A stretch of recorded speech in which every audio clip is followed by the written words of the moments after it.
하나님 말씀은 마태복음 12장 보시겠습니다.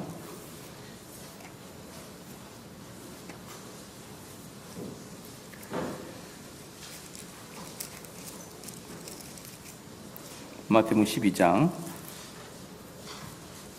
36절, 37절입니다. 마태복음 12장 36절, 37절 말씀입니다. 봉독에 올리겠습니다.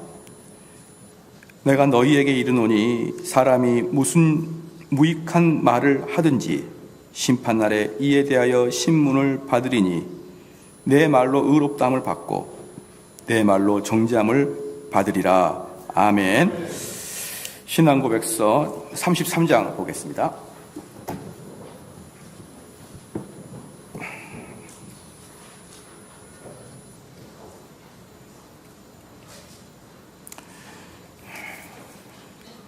신앙고백서 33장 최후의 심판에 대하여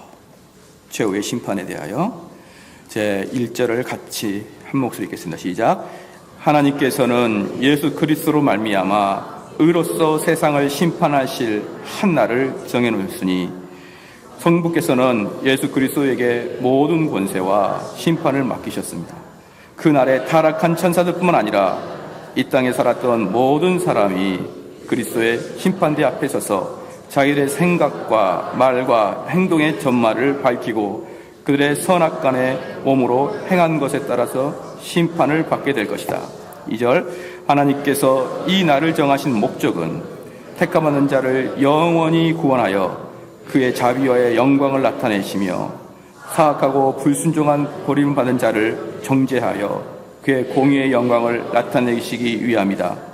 그때부터 의인은 영원한 생명에 들어가며 주님으로부터 나오는 충만한 기쁨과 유쾌함을 얻게 되지만 하나님을 알지 못하고 예수 그리스도의 복음에 순종하지 않는 사악한 자들은 영원한 고통 가운데서 주님으로부터 나오는 그리고 그의 능력의 영광으로서 나오는 영원한 멸망의 형벌을 받게 될 것이다. 장차 심판날이 이르리니 그리스도께서 우리에게 확실하게 확신짓고자 하셨던 것은 모든 사람이 죄를 멀리하고 경건한 사람들의 역경 가운데 있을 때 큰 위로를 받게 하기 위함이었다.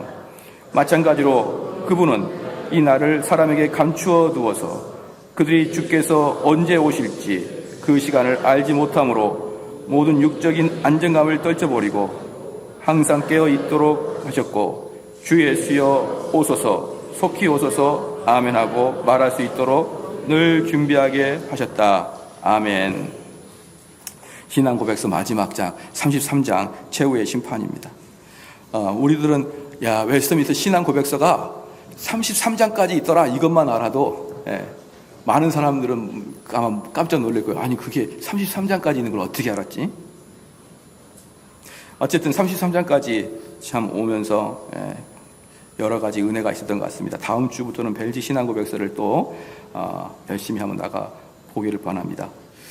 역사를 보는 데는 크게 세 가지의 관점이 있어요. 크게 세 가지 관점이 있는데 수레바퀴처럼 이렇게 돌고 도는 겁니다. 수레바퀴처럼 돌고 도는 이 역사관은 특별히 목적의식이 없죠. 그냥 목적의식이 없이 계속 돌아요. 돕니다. 그러한 것들은 주로 힌두교나 불교에서 많이 사용하는 역사관이고 그 다음에 진화론적, 진보적 사관이 있어요. 진보적 사관은 뭐냐 그러면 현재와 현재에 대한 반동으로 점차 좋아진다라는 것이죠. 이게 뭐냐 그러면 지금 이렇게 해보니까 뭔가를 해보니까 좋은 점도 있고 나쁜 점도 있잖아요. 그럼 나쁜 점을 또 보완해서 또 좋은 점으로 가고 또 하다 보니까 또 문제가 발생해서 또 좋은 점으로 가고 그래서 점차적으로 역사는 좋아진다라는 쪽으로 가는 것이죠. 이제 그걸 진화론적 진보론적이라고 표현할 수 있어요. 근데 일리가 있죠. 우리도 뭔가를 해보면은 꼭 부족한 면이 있잖아요. 그거 보완하고 그러면 아주 좋아질 것이다라고 생각하는 것이 아주 의미 있는 역사관이라고 생각합니다. 그러나 그것에 비해서 우리 기독교의 역사관은 직선적 역사관입니다. 시작이 있고 끝이 있어요. 그래서 시작하신 이가 마지막에 끝맺음을 하신다. 이게 그 직선적 역사관입니다. 그럼 직선적 역사관일 때는 미래가 좋을까요? 시작이 좋을까요? 시작이 좋아요. 직선적 역사가. 왜냐하면 가면 갈수록 타락하거든요. 그래서 시작이 좋기 때문에 처음에 뭐라고 했느냐?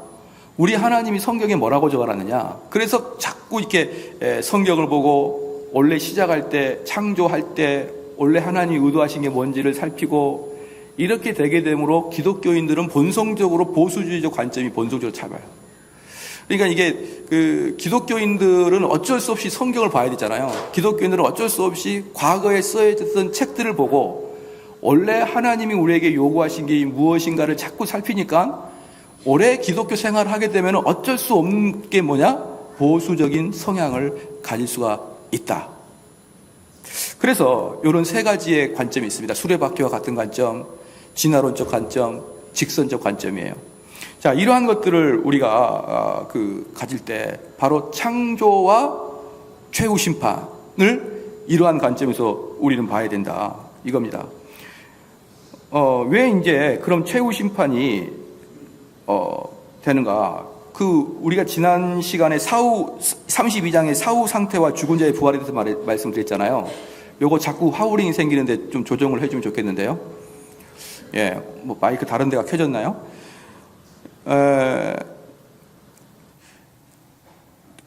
지난주에 했던 사후 상태가 어땠습니까? 막바로 죽자마자 지옥에 가거나 낙원에 가거나 둘 중에 하나가 되는 거예요. 지옥 가거나 낙원 가거나 둘 중에 하나가 되는데, 그러면 무슨 또 심판이 또 왜 있냐? 이게 자꾸 사람들이 의외로 착각을 많이 하는 부분이에요. 여러분, 죽자마자 어디로 간다고요? 지옥과 천국으로 가는 거예요. 지옥과 천국. 그래서 우리가 잠자듯이 잠이 들었다가 눈을 딱 떴을 때는 지옥 문 앞에, 천국 문 앞에 둘 중에 하나가 있는 것이지 중간 상태는 없는 거예요. 그러면 왜 또 다시 여기서 최후의 심판이 이야기에 나오냐? 그러므로 이 최후의 심판은 우리를 일반 법정에 세워서 시시비비를 가리는 게 아니다. 이미 시시비비는 죽었을 때 이미 결정이 난다. 그래서 이미 그때는 지옥에 가고 천국 가고 이미 끝나버립니다. 그러면 이때는 무엇을 하느냐? 하나님께서 마지막 날 최후의 심판 때는 그들의 죄에 대해서 확고하게 확신을 심어주면서 어떻게 하느냐? 의인들에게는 하나님의 자비를 보여주는 시간이 되고 자비의 영광의 시간이 되고, 악인들에게는 하나님의 공의의 영광의 시간이 된다. 그래서 그들에게 이제 확고하게 너희들이 이 땅에서 무엇을 했는지 만천한 사람들에게 보이고, 그리고 하나님은 거기에서 영광을 받는 시간이 최후의 심판입니다. 그래서 고린도후서 5장 10절 말씀에, 그러면 우리가 다 반드시 그리스도의 심판대 앞에 드러나 각각 선악간에 그 몸으로 행한 것을 따라 받으려 합니다. 이 말이에요. 이것이 우리가 오늘 좀 봐야 될 말인데, 우리 이제 1항을 다시 보면요, 1절 보면은, 하나님께서는 예수 그리스도로 말미암아 의로서 세상을 심판하실 한 날을 정해 놓으셨다. 이렇게 얘기했어요. 한 날, 시작이 있고 마지막 날이 있다. 성부께서는 예수 그리스도에게 모든 권세와 심판을 맡기셨는데, 그 대상이 타락한 천사들과 우리와 같은 모든 사람이에요. 그러면 왜 예수 그리스도에게 모든 심판의 권세를 맡겼느냐, 이 말입니다. 왜 하나님이 직접 하시지 아니하고 예수 그리스도에게 모든 심판의 권세를 맡겼느냐? 이건 뭐냐면요, 우리 주님이 원래 보이지 아니하는 하나님이었습니다. 제2위이신 성자 하나님이었어요. 태초 전에, 이미 만세 전부터 하나님 아버지와 함께 계셨던 그 보이지 아니하는 육체가 없는 영이신 우리 예수 그리스도였단 말이에요. 예수님이었단 말이에요. 그런데 그 예수님이 우리의 육체를 입고 그 마리아의 뱃속에서 이 땅에 태어나셨습니다. 그러면 하나님이 직접 통치를 하시고 하나님이 직접 재판을 안 하시고 왜 예수님이 재판을 하시게 예수님께 다 몰아주셨느냐? 그건 우리 예수님이 너희들의 육체를 똑같이 입고 너희들과 똑같은 삶을 살면서 모범을 보여줬지, 그 예수님을 바로메타로 삼겠다는 거예요, 심판할 때. 그러니까 우리들이 마지막 날 심판을 당할 때 예수님처럼 살았느냐 아니느냐, 요 심판대를 가지고 보시겠다 이 말입니다. 그러지 아니하면 하나님이 영으로서 그 심판대를 심판할 수 있죠. 영으로서 그 보이지 아니하신 그 하나님이 심판하실 수 있음에도 불구하고 우리 육체로 오신 예수님이 심판장이 되신 이유는 그분이 심판대의 기준이고 잣대라 이 말이에요. 그래서 이 1절에 성부께서는 예수 그리스도께서 모든 권세와 심판을 맡기셨는데 그날에 타락한 천사들이 아니라 타락한 천사뿐만 아니라 이 땅에 살아있는 모든 사람이 그리스도의 심판대 앞에서 그 다음에 서서 자기들의 생각과 말과 행동을, 지금 제가 방금 말씀드린 것처럼 예수 그리스도가 살아가는 것이 바로메타예요. 예수님의 삶의 행동이 기준이라 이 말입니다. 그렇기 때문에 예수님의 말과 예수님의 생각과 예수님의 행동을 가지고 그들의 선악간에 우리들이 몸으로 행한 그 행동을 가지고 심판하겠다는 것입니다, 여러분. 그래서 이 땅에 살아갈 때 우리는 예수님처럼 살아가는 거예요. 예수님처럼 살아가다가 우리가 마지막 날에 심판대 앞에 가서는 너가 예수처럼 살았냐 안 하냐 이걸로 본다니까요. 오늘 본문 말씀을 다시 한번 볼까요? 우리 성경 말씀을 좀 봐볼까요? 마태복음 12장 36절 보면 여기 지금 이 말씀이 신앙 고백서의 후반부에 나온 거거든요. 1장 맨 후반부에 이 땅에 살았던 모든 사람이 그리스도의 심판대 앞에서 자기들의 목과 생각과 말과 행동을 다 심판받는다고 그랬잖아요.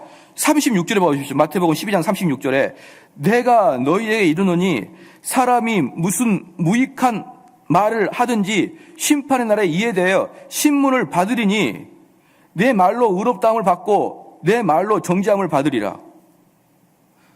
이게 누가 말씀하신 것입니까? 우리 예수님이 말씀하셨어요. 어떤 분이십니까? 예수님이 마지막 날 재판장으로 계실 분이 우리들에게 이미 모의고사를 주셨습니다. 어떻게 주셨습니까? 너의 생각과 너의 말과 행동을 내가 가지고 심판하겠다는 거예요. 사랑하는 성도 여러분, 구원은 행위로 받습니까? 믿음으로 받습니까? 믿음으로 받죠. 그런데 이 믿음과 행위는 뗄래야 뗄 수 없는 관계입니다. 그래서 여기서 아주 강조하기 위해서 신앙에서 뭐라고 했냐면 너희들이 믿음으로 고백을 받을 수는 있어도 믿음으로 고백을 받지만 마지막 심판날은 행위로 심판하겠다는 거예요. 여러분 믿으십니까? 마지막 심판날은 행위로 보겠다는 겁니다. 행위로. 그래서 우리 왜 이런 거 있지 않습니까?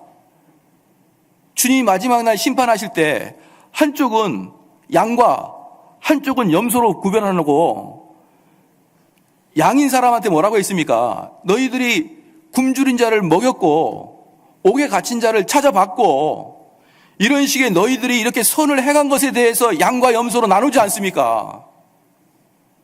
그래서 우리는 착한 선함이 믿음과 절대로 구별될 수가 없다는 거예요. 그러므로 사랑하는 성도 여러분, 우리가 말씀을 사모하고 그 말씀이 나에게 드러나기를 원하는 그런 행동이 믿음의 사람이란 말입니다. 그렇기 때문에 이런 말 하지 마십시오. 정말 믿음 없는 사람처럼 행동하면서 말씀도 사모하지 아니하고 그 말씀대로 실천하려고 노력도 안 하는 그런 사람이 목사님이 뭔데 내 속에 있는 믿음을 이래저래 판단하십니까? 라고 이야기하지 말란 말입니다. 여러분의 믿음은 삶에서 드러난다니까요. 드러나지 아니하는 믿음은 없는 것입니다. 그래서 우리 예수님이 행위로 심판하겠다는 거예요. 행위로. 얼마나 많은 사람들이 정말 하나님을 뜨겁게 사랑하지도 않아요.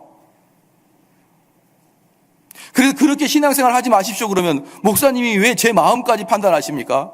내가 겉으로는 이렇게 별로 신앙이 없는 척 해도 내가 남 안 볼 때 어떻게 하는지 목사님이 어떻게 아십니까? 알아요. 저는 이렇게 하나님이 이상한 눈을 주셔가지고. 믿음의 사람은 믿음의 행동이 반드시 드러날 것이고 그 믿음의 행동이 드러나지 않는 자들은 역추적하여 자기가 믿음 없다는 걸 고백하십시오. 왜 그걸 고백 못합니까? 사랑하는 성도 여러분, 지금 내가 믿음 없음을 고백하고 예수님 붙잡고 나 살려달라고 하는 게 낫습니까? 아니면 마지막 때 가가지고 내가 하나님의 백성이 아니라는 걸 마지막 때 아는 게 낫습니까? 그게 여러분 지금 나에게 자존심 상할지라도 지금 차라리 그것을 밝히고 내가 진짜 믿음 없는데 내 가면 쓰고 있었습니다 라고 하는 게 훨씬 낫지 않나요? 여기서 믿음 있는 척 하게 되면 누가 상을 줍니까? 돈을 줍니까? 누가 칭찬해 줍니까?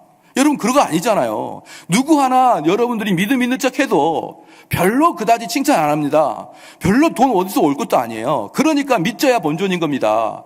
내가 내 행위를 보고 내 삶을 보고 정말 믿음의 행위가 없는 게 나타나면 하나님께 나와가지고 내 믿음 없음을 용서하여 주십시오. 성령님 나를 붙잡아 주시고 나도 하나님께 뜨거운 자가 되게 하여 주시옵소서 라고 부르짖자 말이에요. 그게 돈이 듭니까? 뭐가 듭니까? 보십시오. 마태복음 12장 36절에 내가 너희에게 이르노니 사람이 무슨 무익한 말을 하든지 심판날에 대하여 신문을 받으리니 네 말로 의롭다함을 받고 내 말로 정죄를 받으리라. 우리가 얼마나 많은 무익한 말을 했나요? 여기서 보면은요, 사랑하는 성도 여러분, 여기서 보면 재밌는 게 뭐냐 그러면 남을 험담한 것도 아니에요. 남을 험담하는 것은 말할 것도 없고요. 무익한 말, 별로 의미도 없는 말을 뒷거린 것에 대해서도 다 심판하겠다는 겁니다. 다 심판하겠다는 거예요. 왜 그럴까요? 말은 내 마음의 열매거든요. 말은 내 마음의 열매예요. 그렇기 때문에 이 말로 나타난 것은 여러분 마음이 쏟아지는 것입니다. 그래서 하나님은 마음을 보신 그 하나님은 우리의 입을 보는 거예요. 네가 지금 무슨 말을 하냐? 응? 정말 그 입에서 예수 그리스도와 복음이 나타난 게 정말 언제입니까? 주님에 대한 이야기가 입에서 마른 지가 언제입니까? 친구들이 만나서 재미있게 놀고 재미있게 농담하고 그러한 것들이 무익한 말이다. 무익한 말. 물론 그러한 무익한 말을 당연히 할 때가 있죠. 우리가 이 땅 살아가면서 의미 있는 말만 해야 되는 거 아니지 않습니까? 그런데 온통 무익한 말로 별로 내 말에 영향가 없는 말로 그리고 살아가는 겁니다. 그리고 살아가는 거예요. 사랑하는 성도 여러분, 심판받을 거라고 재판장이신 그날에 재판하실 우리 예수님 분명히 말씀했습니다. 여러분 이 말씀을 믿으시길 주여러분 축원합니다. 심판하실 구 예수님이 너희들 말 내가 다 살필 거야. 남을 욕하고 남을 험담하고 그것은 아예 말할 가치도 없고 너희들이 남들한테 무익한 말을 하는 것조차도 내가 다 살필 것이다. 그래서 이 37절에 네 말로 의롭다함을 받고, 그러니까 우리는 이 입으로 어떻습니까? 복음 전하고 다른 사람 사랑함을 전하고 다른 사람 복되길 전하고 이렇게 이야기하는 그 입술에는 뭐가 있다는 것입니까? 의로움이 있는 것이고 내가 무익하고 남을 험담하고 비난하고 이런 입술에는 내가 정죄하겠노라.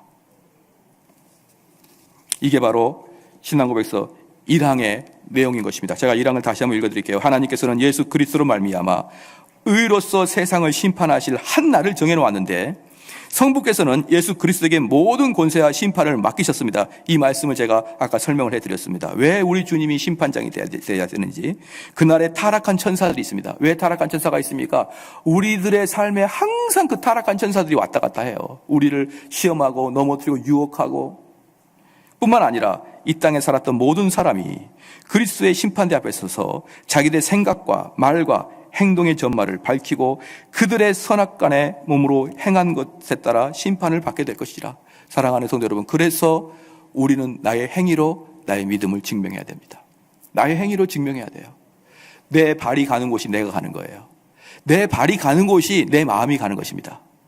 내 마음은 여기 있는데 나도 모르게 발이 이리 갔네요. 이건 아니에요. 그래서 믿음의 사람은 분명한 믿음의 행동을 분명히 여러분 드러내야 됩니다. 할렐루야. 오늘 오전 예배에서도 말씀드렸어요.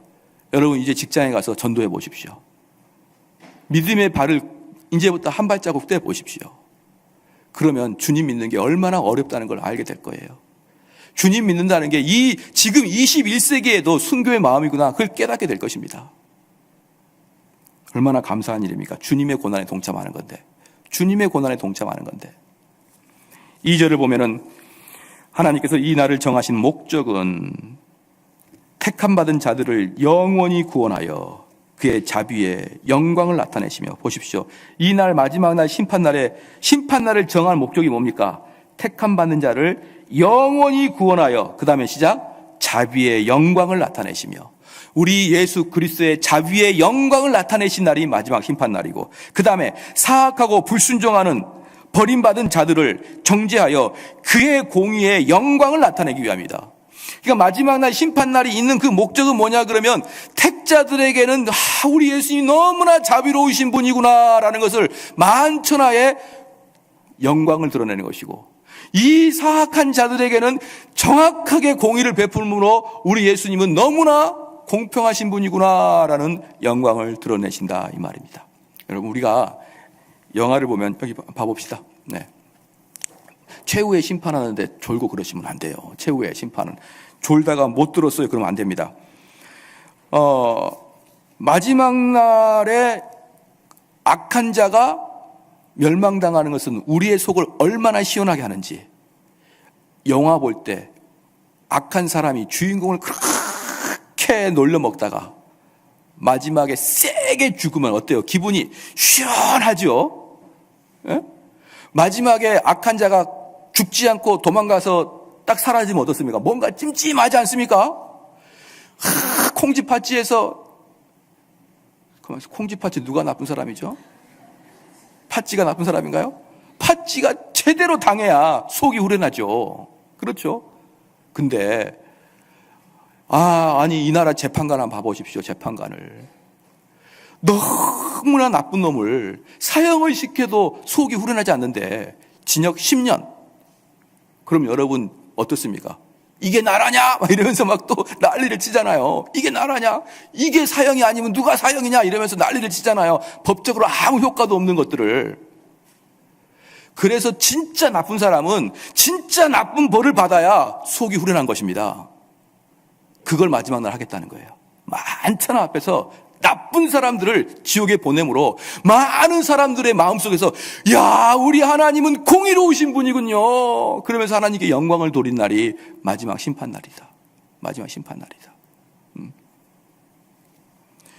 그 다음에 읽겠습니다. 그때부터 의인은 영원한 생명에 들어가며 주님으로부터 나오는 충만한 기쁨과 유쾌함을 얻게 되지만, 하나님을 알지 못하고 예수 그리스도의 복음에 순종하지 않는 사악한 자들은 영원한 고통 가운데 던져져서 주님으로부터 나오는, 그리고 그의 능력의 영광으로 나오는 영원한 멸망의 형벌을 받게 될 것입니다.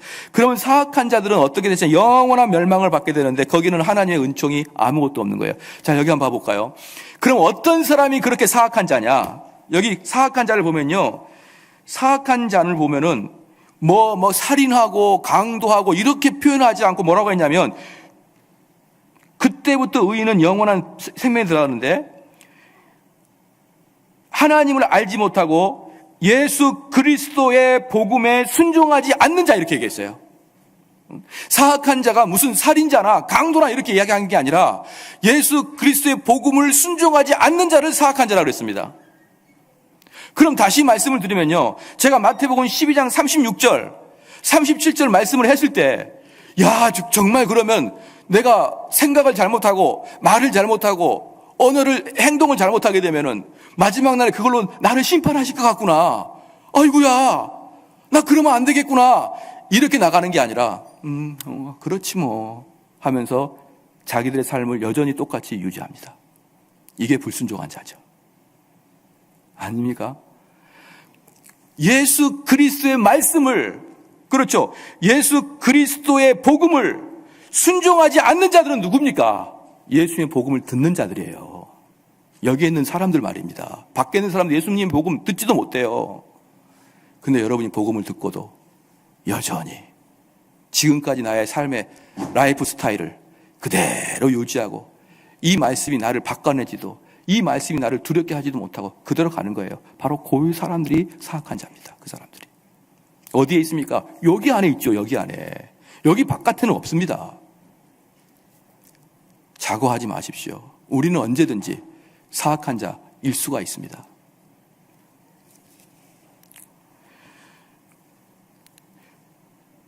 주님으로서 나오는 충만한 기쁨과 유쾌함을 얻게 되지만 하나님을 알지 못하고 예수 그리스도의 복음에 순종하지 않은 사악한 자들은 영원한 고통 가운데 던져져서 주님으로부터 나오는, 그리고 그의 능력과 영광으로 나오는 영원한 멸망의 형벌을 받게 될 것입니다. 바로 그러한 자들이 영원한 형벌에 빠져요. 다른 사람이 아닙니다. 성경에는요, 사랑하는 성도 여러분, 성경은요, 이 교회 바깥에 있는 사람은 별로 관심이 없어요. 한번 자세히 보십시오. 모든 성경은 그 말씀을 듣는 자들에게 관심이 있는 겁니다. 그 말씀을 듣는 자들에게 쉐마 이스라엘아, 이스라엘아 내 말을 들으라. 너희들이 주의 말씀을 순종하는 자에겐 복이 있을 것이고 순종하지 않는 자에겐 저주가 있을 것이다. 그 저주가 이스라엘 백성들이란 말입니다. 이방인 바벨론 사람이니 애굽 사람이 아니고 그 사람들은 땔감에 불과해요. 땔감에 아무 쓸모가 없는 것입니다. 이 안에 있는 사람 중에 사악한 자가 있고 이 안에 의인이 있는 것이에요. 3절 보니까 장차 심판날에 있으리라는 것을 그리스도께서 우리에게 확실하게 확신시키고자 하셨던 것은 모든 사람들이 죄를 멀리하게 하고 경건한 사람들의 역경 가운데 있을 때 큰 위로를 받게 합니다. 그러면 최후의 심판을 굳이 하나님께서 성경에 두신 이유는 뭐냐 그러면, 여러분은 항상 최후의 심판이 있다는 것을, 종말론적 신앙을 가지고 나의 모든 삶에, 말과 생각과 행동의 모든 삶에서 마지막 날 심판이 있을 것을 알고 지금 어떻게 살 것이다 라는 거예요. 지금 내가 살아갈 때 그냥 살아가는 게 아니고 마지막 날 심판받을 것을 사고하고 살아가라. 이번에 우리 장로님들, 안수 집사님 이렇게 선택되신 분 참으로 축하를 드립니다. 참으로 축하를 드리고 또 열심히 하시기 바랍니다. 그러나 여러분이 꼭 깨달아야 될 게 있어요. 꼭 깨달아야 될 게. 이번에 선택되신 분들은 제가 여러분을 교육시킬 건데 어떤 교육일 거냐? 신앙고백서 33장까지 암송입니다. 마지막 날 심판이 있을 걸 깨닫고 암송해야 됩니다. 암송. 교육이 암송이에요. 그래서 6개월 후에 암송이 다 끝나면 그때 피택을 장립을 할 것이고 안 하면 더 늘어질 거예요. 그러니까 여러분 마지막 날 이걸 다 심판받아서 다 토설해야 될 것을 알고 매주 공부하시라 이 말이에요. 매주 공부하셔서 매주 제가 체크해가지고 누적을 할 겁니다. 오늘은 1장, 내일은 2장, 다음번엔 3장 이게 아니라 매주마다 세 번째 주인데 다시 1장을 시험 볼 수가 있어요. 그게 누적이에요.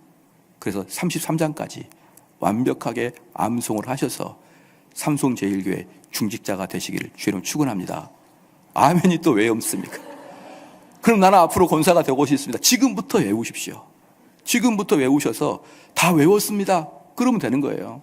그래서 지금부터 내가 만약에 6개월 후에 장립을 받기 위해서는 나는 마지막 날 심판이 있을 때는 지금부터 어떻게 합니까? 하나씩 외워나가야 되죠. 하나씩 외워서, 한 장씩 외워서 다. 선택된 사람들이 왜 신앙고백서를 뒤적뒤적 거리십니까? 처음부터 끝까지. 이러면서. 왜 그러십니까? 그냥 외우면 되는 거죠. 왜 뒤적뒤적 거리십니까? 1장부터 33장까지인데.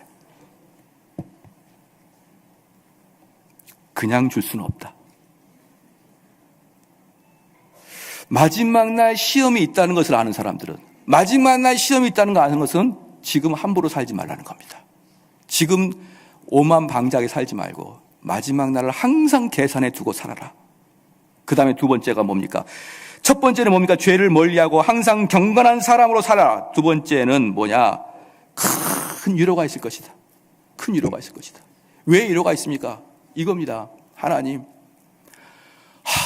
저 인간이 나를 그렇게 속삭입니다. 속삭여요.